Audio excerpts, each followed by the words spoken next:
to another mental clinic.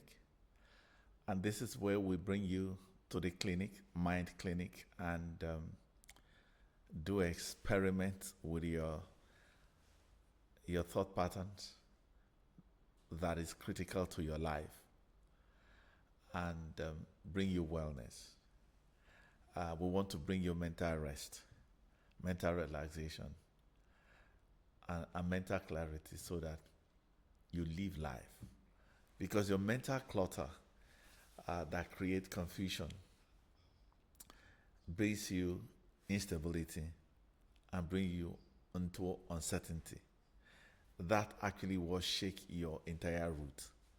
And this root is where you say, I'm frustrated, I'm being taken advantage of, I'm stressed, my mental health. All these are lack of knowledge. And I always like people, please, when you come to listen to us, I'll fundamentally ask you to have an open mind. You may need it. Don't just judge it. Don't just come with biases. Don't come with your preference idea how we should say them. But listen. When you listen, you'll find freedom. One of the scriptures that I love to say, find the truth, and the truth will make you free. If you're not free in any part of your life, it means that you need a superior truth in order to unlock you from the personal imprisonment. So here is fundamentally to bring us back to truth that set us free. And I do not claim that I have absolute claim, but I like us to use references, what we call personal references, that are linked up to scriptural truth or natural truth or whatever truth that cannot be debatable. That's what we want to bring you back to the fundamentals of life. Because let me tell you, if you're not valuable, you are not valuable. And because you are not valuable, you're likely going to shift your attention to a shifting thing. So what will bring you here is to ensure that in your inner bank, in your inner wealth, and your inner resources, in your inner strength, in your inner resilience, that they have space enough, spacious enough like the sky, that can absorb everything but cannot be absorbed. So what we want to bring you is that spaciousness, that emptiness, and is that mental space that most of us lack because it's already crowded, blocked, and hijacked. So we look for external validation, external approval, external admiration, external acceptance. Those are not inward riches because they cannot be outsourced. They are in-source because they belong to you. And because you have not given them due recognition and you have not internalized them and expressed them to that fundamental state, and that's why you are instable. In fact, what is mental illness or mental disorder is just a disorder of your inner wealth. When you do not align with them, when you don't harmonize with them, because you don't even have the recognition techniques to be able to know that you have them. And that's why you're looking outside. So what we want to do here is to bring you back to your resources, your inner resources, your inner strength, your inner capability. And that's a place of rest. You're not resting. So we're agitated. Agitation causes engagement. And once there's an engagement, it means that you're cooperating with the external energy. That's what drains you. That's what devalues you. But we want to make sure that you're not devalued by no circumstances. Because I read something very powerful. It says he has given us all things pertaining to life and godliness through his precious promises to help us escape from the corruption of the world. So if you don't have the promise, if you don't have the pattern, if you don't have the precept, these three things are very powerful, especially the precept. And one of the things that happens to life is every time you're suffering, it is a disorder. What it means that you are disobeying it, one truth, one fundamental. The cause of your suffering, whether it's psychological suffering, mental fatigue, emotional damage, or physical exhaustion. When you talk about physical exhaustion, you know that you're supposed to take a rest, or nap, or eat well, exercise well. And when you don't do them, you will see that you are disobeying when you're not exercising, when you're not eating right. That means you are completely off. So what we want to do here, eat right. If it is emotional distortion, it's because you are using the wrong energy to express. You have not been able to master what we call emotional intelligence. Emotional intelligence is where you understand that you are not your feelings. You are the architect and designer of your life. So the architecture of your emotion is a function of the mastery of emotion utilization. And once you understand about emotional expression, then you see that it's important for you to understand that there are lower energy that are associated to your emotion, they are higher energy. So you become that self-aware how to deploy them and not them hijacking you completely. When we talk about mental strength and mental capability, it's ability to ensure that your thoughts are in aligned, what we call aligned thought. If your thought is not aligned to wellness, you are going to produce unwellness. Because a thought of unwellness will create unwellness. A thought of fear will create fear. A thought of abuse will you become abusive. A thought of lie, you become liar.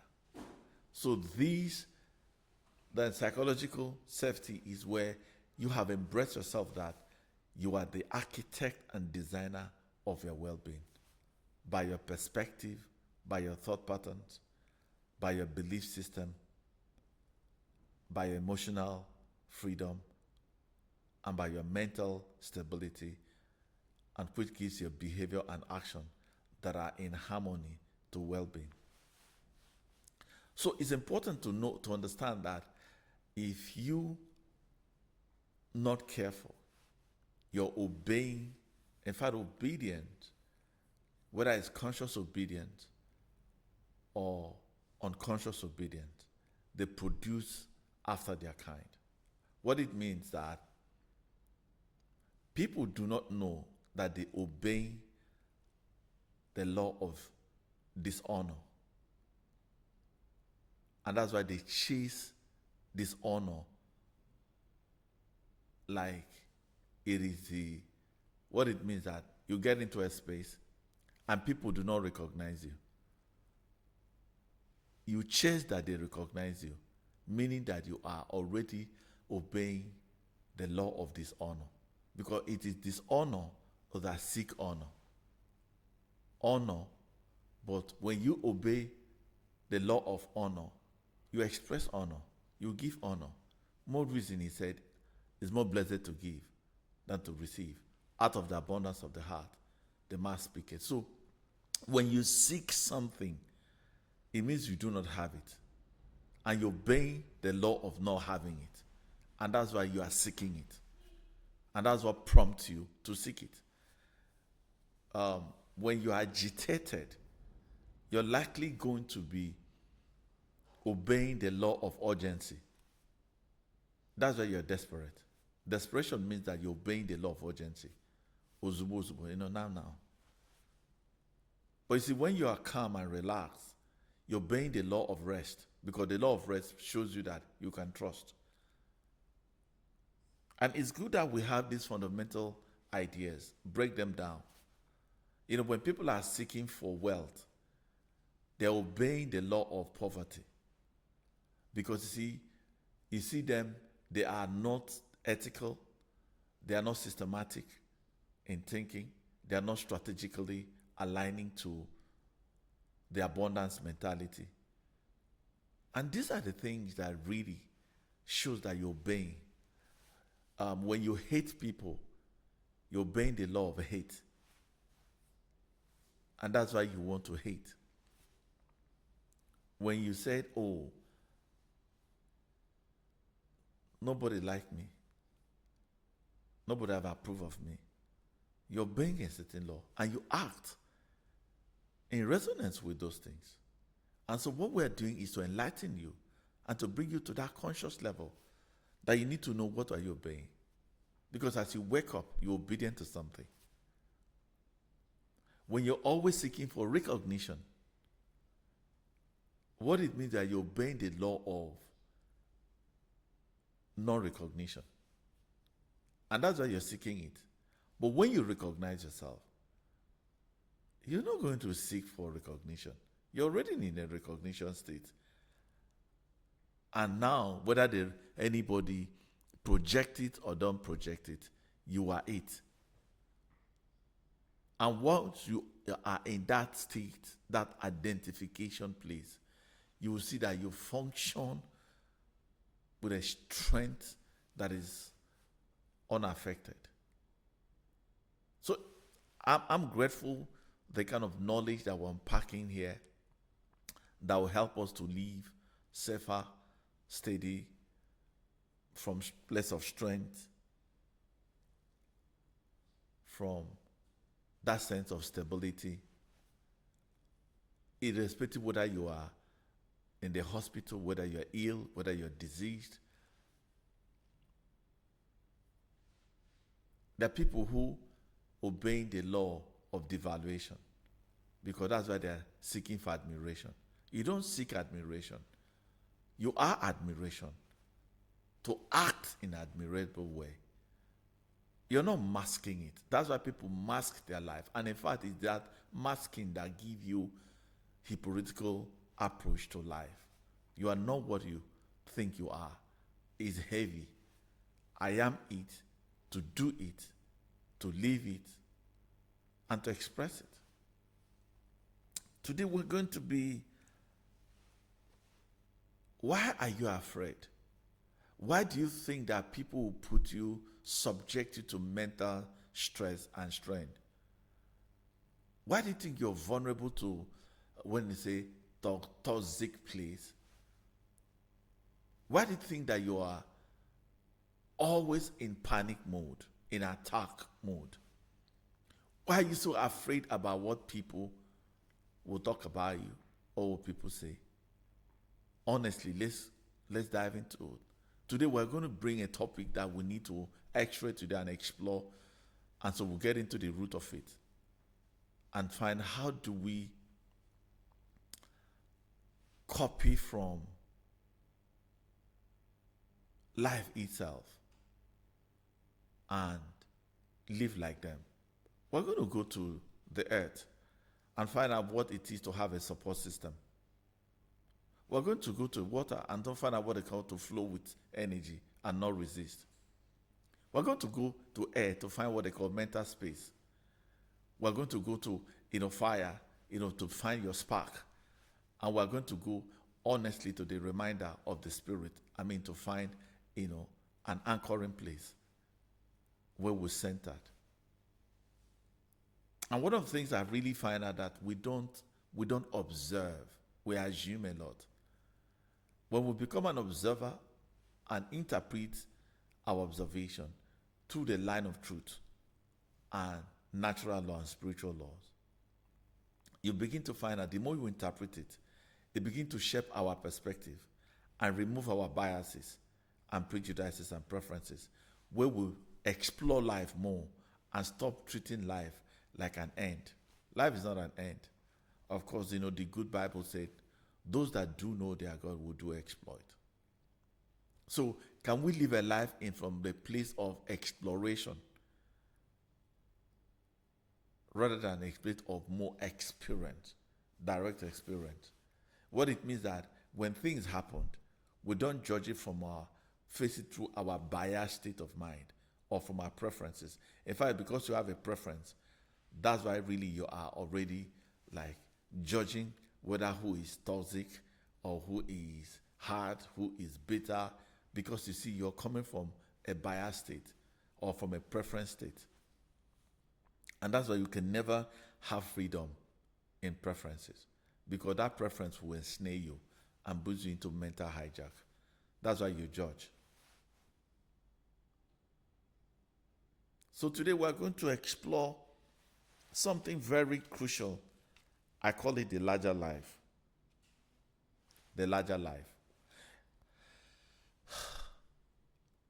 Unfortunately, they don't teach us mental state. I mean, if I have my way, I'm able to put it in a curriculum, because it is the greatest asset you have, your mind. It's a production base. The quality of your mind will determine the quality of your productive self. It will determine how systematic you're thinking. It will talk about how organized you are. If you see a man organized externally, his interior organization is a projection of the exterior reflection. And I'm going to really explain it more. The greatest thing that a man should have is presence. We call it the essence of man. Typically, maybe to a layman, the spirit of a man. The spirit of a man is so powerful that if you understand and align and become connected to your soul and your spirit, you live a complete whole life. Our fragmented life is as a function of our more harmonious with our earthly life, which is the material self, rather than the higher self. Now, you see, if you don't live in the higher realm of yourself, you are not likely going to overcome the smaller self. And that's where we are in.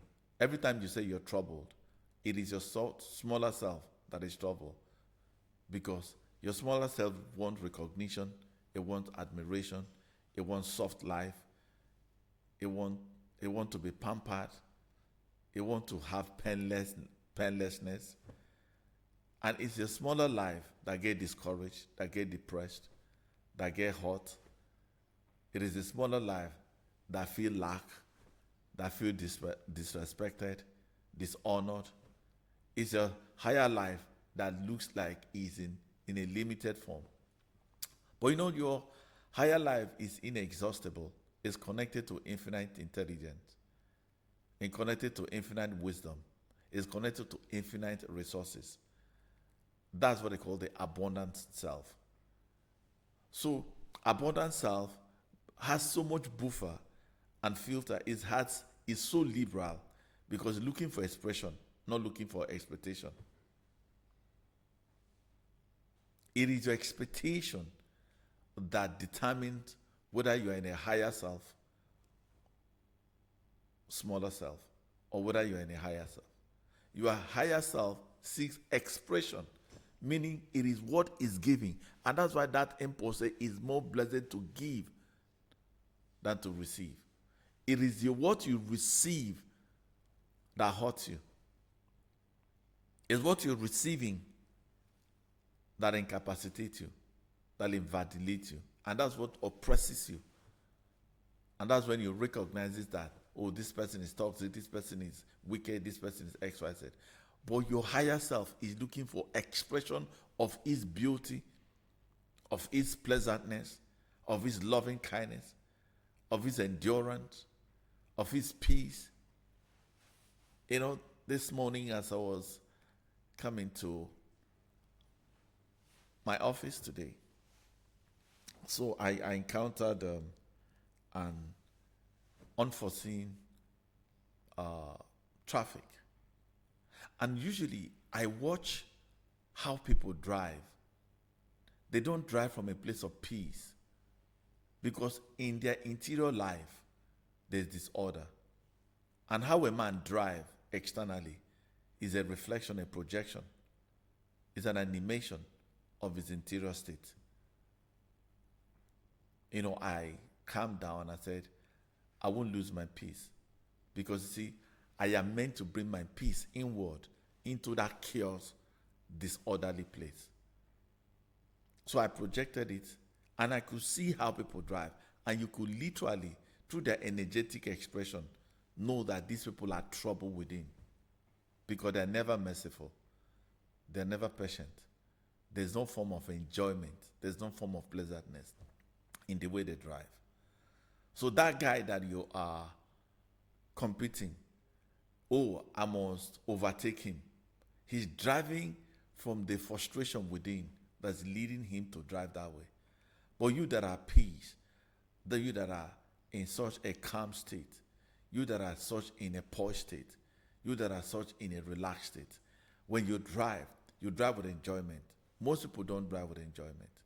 And that's also why in a relationship, when the people are always seeking to be right, is because the internal state is already rejected, is in disorder state. And so they have to find every avenue to fill it. That's why you see when people are empty within, they seek for accumulation, to accumulate.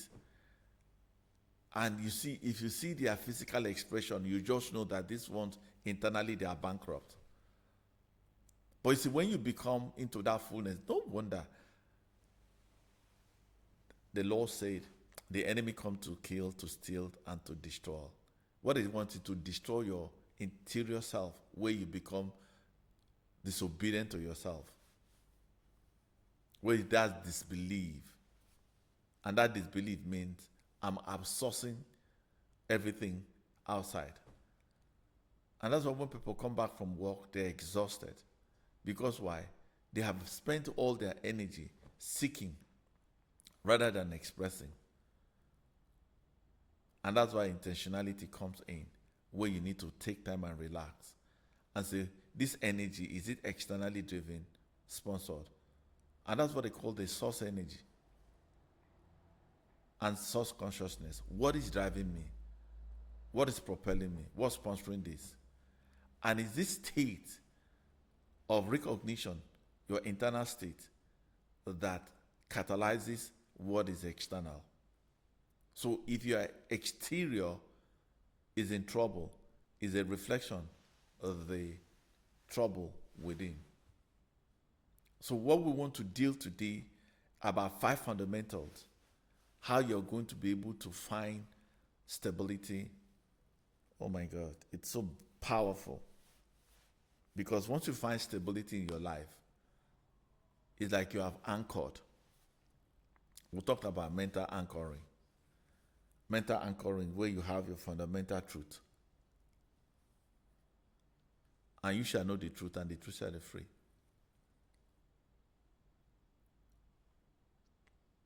So today, let's dive into this beautiful life called the larger self. In some states, we call it the higher self. It is your spirit man. It's big. It's massive. It's oceanic in nature. It's inexhaustible with power. It's full of energy. It's rooted. It's grounded. It's centered. It's powerful.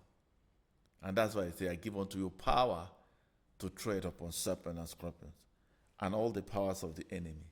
Nothing shall by any means hurt you. If you're hurt, it means that, then I read something so powerfully. It said that if a good man, a righteous man, fidget in front of a bad person, like your boss is bad, or economy is bad, your spouse is bad, or what you call bad. In fact, the recognition of bad means that you are bad. Because it takes a bad person to recognize bad person. But you see, in the higher self, they don't deal with badness from a place of badness. They deal with it from a place of love and compassion and connection. That's the difference. You know, I always tell this beautiful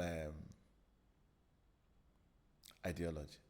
Let's say you live in light and you have all cloned yourself in light. And life has attribute of love, peace, gentleness, kindness, humility, you know, all those fine virtues. And that's what you are embodied with. If you go outside, when you see something, how will you express it? How do you define it? You're going to define it from your essential self, which is your higher self. Through compassion, through love, through mercy, through grace, through ease, through peace, through tranquility,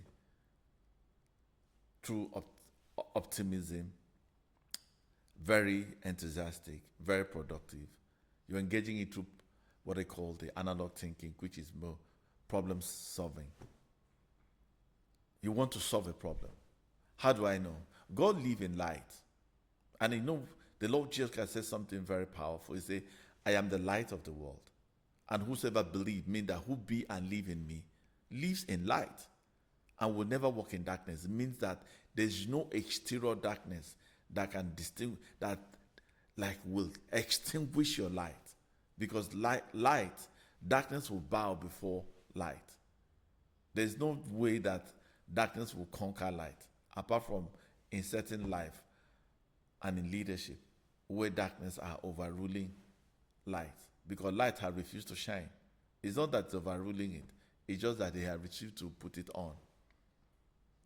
So you see, when you think you are in the light, you absorb and you gain the attributes of light. Your expression, your interpretation, your definition of circumstances will come from that strength, not from the weakness. Not from that weakness. So, then, if you are in darkness, you are hating, you were hated, you were maligned, nobody validated you as a child, they bullied you, they cursed you, they did all kinds of aspersion on you, they will tell you don't belong here. You know that you're likely going to grow up because that's what they have constituted in you. That's what they have packed in you. That's how you're going to see the world. That's how you're going to define the world. So you see, you are a catalyst. In fact, you see the world from your inner experience. A broken person will see the world as broken.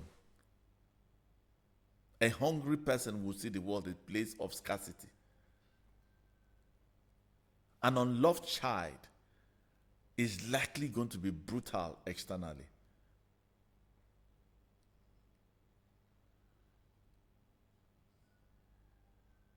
So it's important to have these distinctions.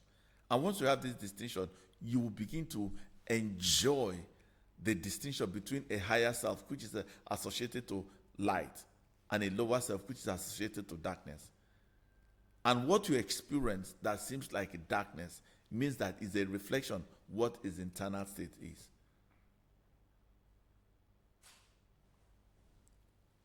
You know that like a poor person will act poor in dressing. A disorganized person will dress disorganized. On somebody who is not peaceful, it shows in how the person eats, how you even sit. And I just tell people, like if you want to marry a guy, go to his bed.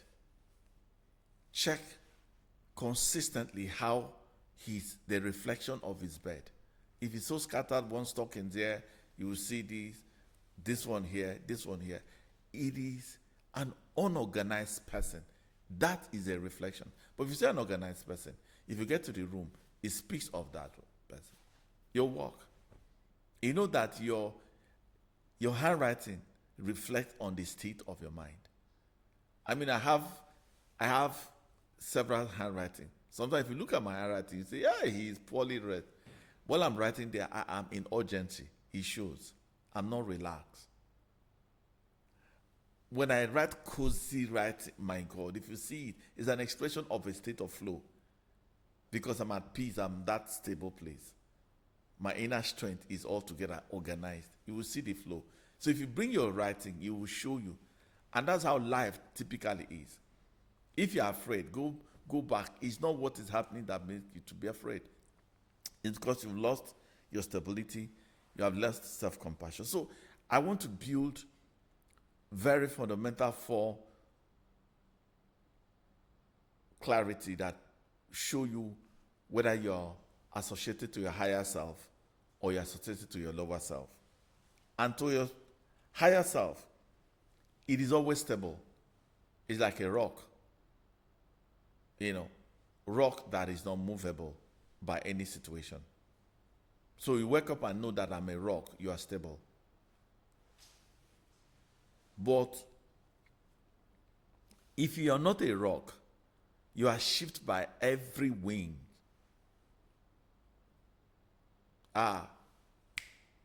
Boss is unhappy. Wife is unhappy. Children are unhappy. Why? You're rattled by these different circumstances. You get to the bus stop, you are rattled. You went to the bank, you're rattled. Why? Your internal stability has been eroded and has been hijacked by external comparison and measurement. So the first thing is what we really want to bring you is to start practicing what they call stability. Stability is where I say, be still and know that I'm God. Stability that it is He who works in us both to will and to do according to His good promises. Stability that every good gift and perfect gift come from above. Stability is let nothing terrify you. Let nothing make you to be afraid. I am your God. I will help you. I will deliver you. Stability is that he that dwells in the secret place of the Most High shall abide under the shadow of the Almighty. I said of the Lord, He is my refuge, my staying place. It organizes your mind. It puts you in a place of equilibrium and centeredness where you are grounded, solidity. And that's what we're going to be learning from the earth, learning from water, learning from air, and learning from fire. And of course, learning from the Spirit, which is light. So the first thing you need to learn in order to build a mental, stable life, in a way you say, I am stable. I'm like a rock. I'm a rock that cannot be broken by winds, by rain, by all the adversity that comes. Will they come? Yes. In the world you have tribulation. But if it means that, be of a good cheer. That words of good cheer, upbeat, optimistic, enthusiastic. Then the other thing is self-compassion. Don't forget we're talking about the larger life. So the first thing in the build-up of a larger life is your stability. If you're unstable, you make everything in life will make you unstable. You become afraid of uncertainty. But see, people who are stable know how to anchor and flow with, which is why water is important. It's a flow state. You cannot obstacle become the way for water. So every obstacle becomes the way. These are fundamental truth I read. He said we boast in our trouble. For our trouble brings us endurance, and endurance brings us God's approval. And God's approval creates hope. And this hope is not ashamed because it's rooted in love. So you see, when you are not stable, you can't love. Forget about people who say they love. The same love that they are loving creates problem for them. And in 1 second, they are hating. You see, that's not stability. Oh, I love my job. But yet you go to the office, your boss, your colleague, you say this place is a toxic environment. That is instability. Why? There's no self-compassion. Self-compassion is isolating yourself, acknowledging that people are bad because you're not in the same frequency, the same knowledge level, the same maturity, different evolutionary place. No. So because of our process, because we're all workmanship, and so to the degree that you have come over does not mean another person have come to that degree. Like what I'm saying may be strange to people. But you need self-compassion. And that's why if you are not merciful, you become judgment. And what did the Bible say? Mercy triumphs over judgment. So you're shifting from judgment to a place of mercy. So you look at issues from a place of mercy. That's how God look at us, I believe. When we go and cry to God, he doesn't cry with us. If you cry with us, then we would have finished him. Would have raked his emotion. Because every cry that gets to him, he identified with us, not through our weakness, but through his strength and stability. And that's why you even trust him. That's why he's a stable God. And because he has self-compassion around him. The other one is inner strength. That's your inner treasure. We talked about, really dealt with this in our last episode, talk about inner treasure. The memory of the just shall be blessed. Your inner strength, honestly, last night I really wanted to cry. I really want to be not who I am. I wanted to be disoriented. I wanted to be discouraged. I wanted to drop everything that I'm doing. Just cry, be sad. But honestly, I couldn't find a memory that sustained sadness. Because my memory is blessed with testimonies. Because I associate every experience with learning and uplifting. I stream circumstances from the sense of wisdom. Because obstacle is a source of wisdom. If your life is without pain, you can't be sustained in this earth because pain is part of this life. So inner strength is something we have to be deliberate, superiorly deliberate. So we'll talk about stability, we'll talk about self-compassion, we'll talk about inner strength. And the last one is what I call the mental clarity. There's nothing that gives you mental clarity than the law of Lord. You know, mental clarity is the freedom of the mind. It's called mental space. Once you are engaged mentally, you're in a confused state. You can never be stable because it's heavy. So when I look at Psalm 119, listen to this. Psalm 119. You see, when people talk about mental health, because they don't associate with truth. And it's the truth that gives you freedom. Where the Spirit of God is, there's liberty. So if you don't have liberty, then you are now at risk because you are a slave to life. Psalm 119, verse 45. I hope somebody's getting something. We're going to be dropping it down. 45 says something very deeply. And when I saw it, it just meant, I will walk with you in complete freedom, for I seek to follow every command. When I stand before kings are those people you think you have enthroned in your life. I will tell them the truth and will never be ashamed, means unshaken. Why? Because my passion and delight is in your word, for I love what you say to me. What will give you mental freedom is nothing but the law of the Lord. If you look at it in Psalm 19, it says this law of the Lord is perfect, making wise the simple.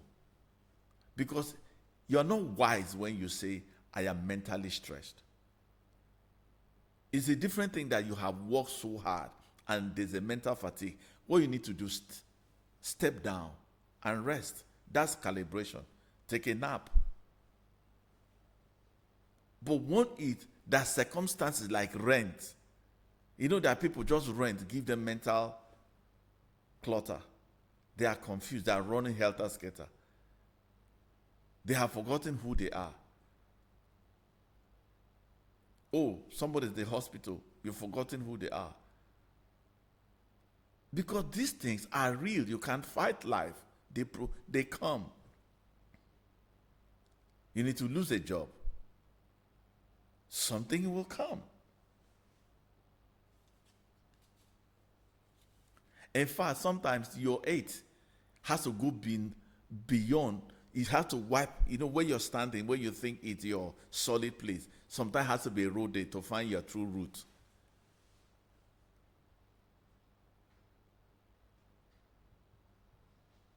So most times you see those problems are really not problems. They have to shift because you might be taking a wrong route. A lot of us are in the wrong route of friendship. A lot of us are in wrong route of financial management. A lot of us are in wrong group of a job. So sometimes they sack you to remove you from that thing that you thought that is the end. Attachment is the root of suffering. There are roots that you are in your place of awareness that so suddenly problem has, so every day you see problem. What is that? Is the exposing how rootless you are because you do not have base again. That base does not sustain you because it's created a belief, and that belief is already outdated because not too many people upgrade their belief system if they even know what belief system is.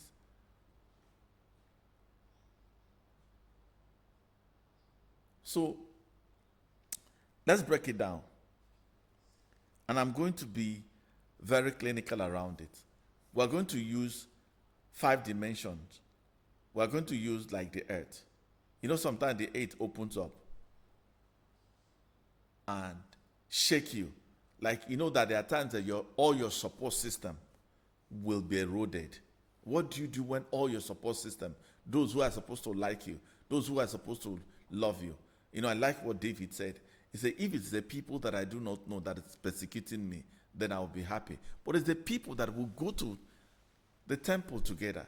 What do you do when all your support system, people who have tested your direct thing, believe outsiders without hearing from you? They judge you from what they hear, but they have direct experiences with you on a daily basis, how you wake up. And they now tap into your past. And it's your past that they are digging out, and they're now using it against you. You are no longer your past. You have been transformed. You have come to recognition. And that this is no go away. So there are times that the earth, that earth now representing your support system. What do you do when your support system is eroded? When the salary doesn't come? When the bank shut down access to phone, when your brother that supply you money from overseas probably has run into some problems and is shocked. What do you do when your support system, who supplies you your confidence, had gone? What do you do? So we want to be able to establish root.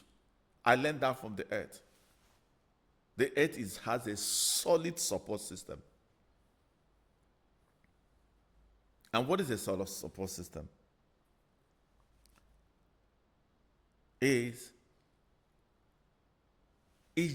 just something, one value that you have, that if they take you off completely, but you see that value of kindness, that value of humility, that value of gratitude.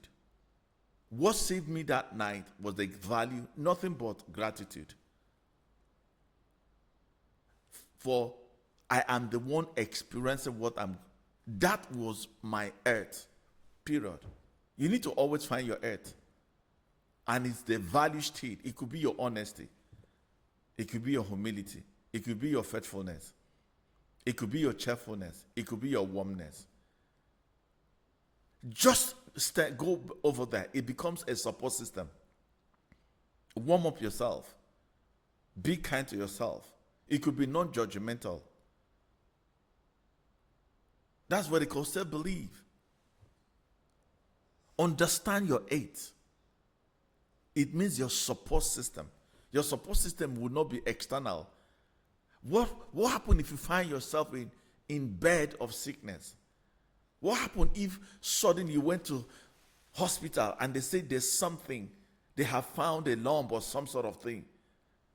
The Lord can move you out. What happened when your landlord just get in and over there? Don't focus on the landlord. Don't focus on the illness. Don't focus on the court order. Don't focus on what they call the disappointment. Please go back. What is your support system? Your support system is your value system. You know my value system? One of my support system is betterment. Meaning, how can this disappointment enrich me?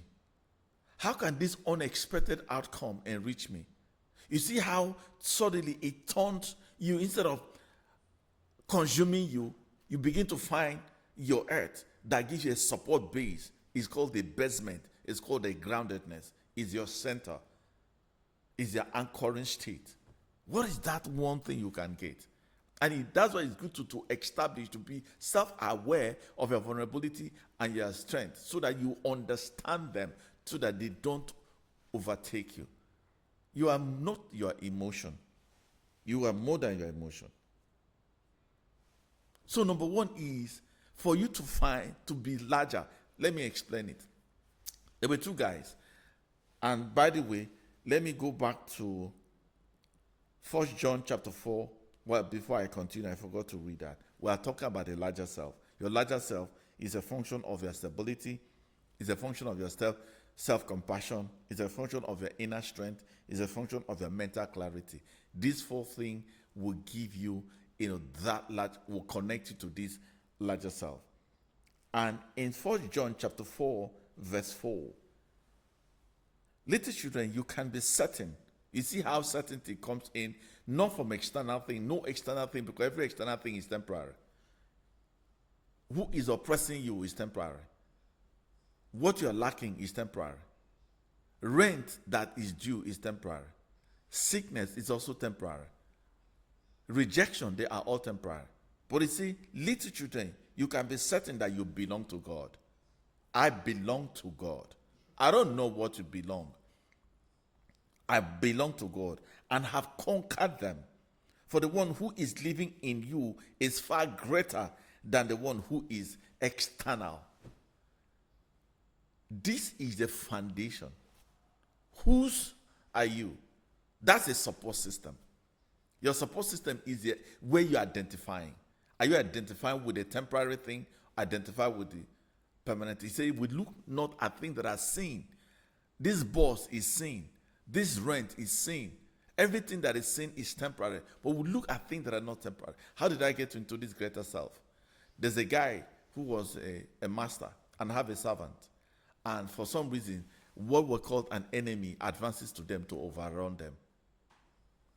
And the other one was connected to his smaller self and not his higher self. Then he saw these people with arm. So he was terrified. He was moved. He was afraid. The higher person say, why are you afraid? He say, can your eye be open so that you know and switch from your lower self to a higher self? So that you know that those that are with us are much more. Guys, I tell you, what is inside is more. That's what I say, the kingdom is within you. The kingdom is bigger than external thing. It is a kingdom within that will overwhelm, because God, me, who reside inside of me, because I'm the temple that carried this divine essence. Oh my word.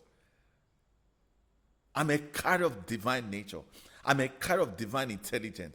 I'm a carrier of divine honor. I'm a carrier of divine wealth. I'm in an inexhaustible place of mercy. You see how the earth becomes your support system. What is your earth? Is that place of cocoon where you run in. It could be your truth, one truth that you hold. My hair will grow again. Samson say, my hair will grow again. My hair will grow again. It's one of my fundamental. Oh, I am blessed of the Lord. I am blessed of the Lord is my support system. The moment you key into that place, you rekindle your stability, you find your self-compassion, you now find your inner strength. You see, your mental clarity begins. Now, you're no longer in that frog state. Because why? Like a earth, you have find your ground. You find your solid place. It's your anchor place. That's your inner life will sponsor your external interior. And so, the first one is root. What is your root? Root is associated to your solid place. Then the second one is what they call room. He said he has made room. You know, I read the scripture, it said he allowed men to trample upon us. There are times failure has to trample upon you. It's okay to fail. It's okay to have no money. It's okay for the rent to be due. It's okay that when sickness comes, you didn't plan it. It's okay when the door's locked against you. It's okay. So you have to make room. And room has to do with water. I like the way water is. When obstacle goes around water, they circle around it and make room until they build some strong momentum. Don't be quick to talk. It's not the person that is talking that will have the power. There are times it's just silent. That's why I said it's the glory of a man to ignore insult. Make space, make room, let go, release. That's what I call. The first one is root, which is your earth, is associated to red, is your place of support system. Find your support system. My support system is the divinity with which I reclined. Like that day, I had to recline to my divinity. And there he said, in his presence, there's fullness of joy. At his right hand, there are pleasures evermore. And so I go back into those fundamental truths and find that joy that draws from the wells of salvation. I count it all joy. And that gratitude amplifies me because why? I have found my support system. I have made room like a water. And now what it does, they are what they call reminders. What is a reminder? It's by the spark. You know that what is spark? It could just be what is that gives you an inner spark? It could just be changing the picture of how you got your first admission. And at that moment, there was everybody thought you won't go to the university again. That story that you have reminded yourself become your spark. It could just be that idea that comes and you see how it flourishes. That's a spark. That's what they call a reminder. You need to have a spark of life. When you come before that toxicity people, those people who are defamers, those people who are abusers, don't focus on them. Look at your spark because one, your spark looks like a fire. You see how you learn from that. We have learned from the earth, which is our root.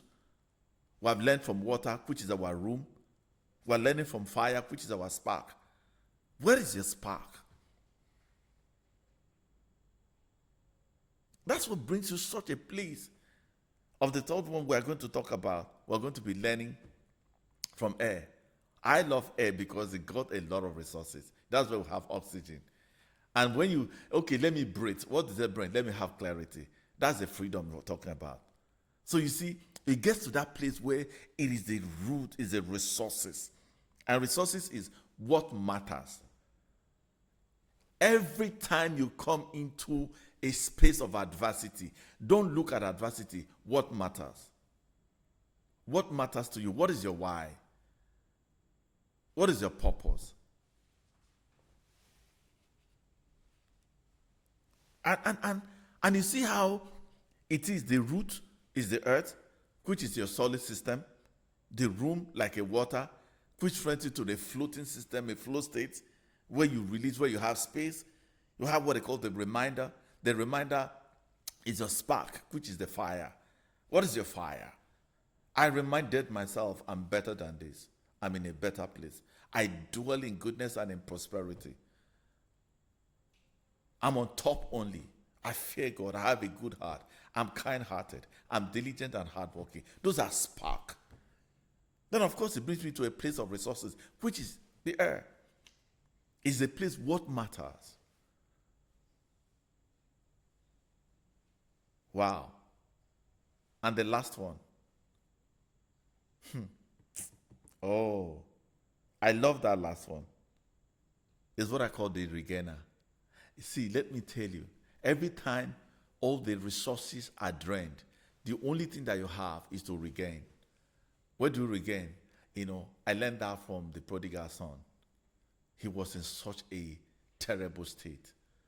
And when he regained consciousness, what it means, he aligned back to his true self. And your true self is your higher self, which is the Spirit of God. And you know what happened? He said, I will never leave you comfortless. I will send you a comforter. Some translations said, I will send you like a generator. It will tell you a support. That's the highest support. And that's why some people who speak in tongues go into that place. That's why I say edifying yourself. It's a place of edification. That's where everything externally is consumed because the language is different. It's the language of the unknown. It's the language of the soul. It's the language of the spirit. And that's where life began. And that's why I say I'm regaining When it comes regain, I'm going back to a place of fullness. I'm going back to the full of abundance. I'm going back to the place of healing. I'm going back to the place of prosperity. Oh my God. That awakening state is something that brings you into a generative spirit. And that generative spirit is a contributory spirit. You begin to say, I get back my life. I come to tell you today, you have a larger life. Develop it. Find your root, which is your solid support system. The earth remind you that. You'll find that center place. Oh, you'll find your room. Your room is like a water that creates space. Oh, you find your reminders. Your reminders are that spark. That's what fire will teach us. Oh, the air will remind us that there are resources, inexhaustible resources that live there. Of course, you find the spirit. And the spirit is what they call the regainer. I don't know if I've helped you. Because you know what we want you to do? Stability, self-compassion, inner strength, and mental clarity. If you have these resources, you can face your adversity with the help of a larger you. Thank you so much. Continue to join us for a new edition. The mental clinic is so profound, and I'm glad you joined us. Let's have your comment. Let's have your review, and we can also help you, bring you to that mental freedom. Stay connected to goodness. See you next time.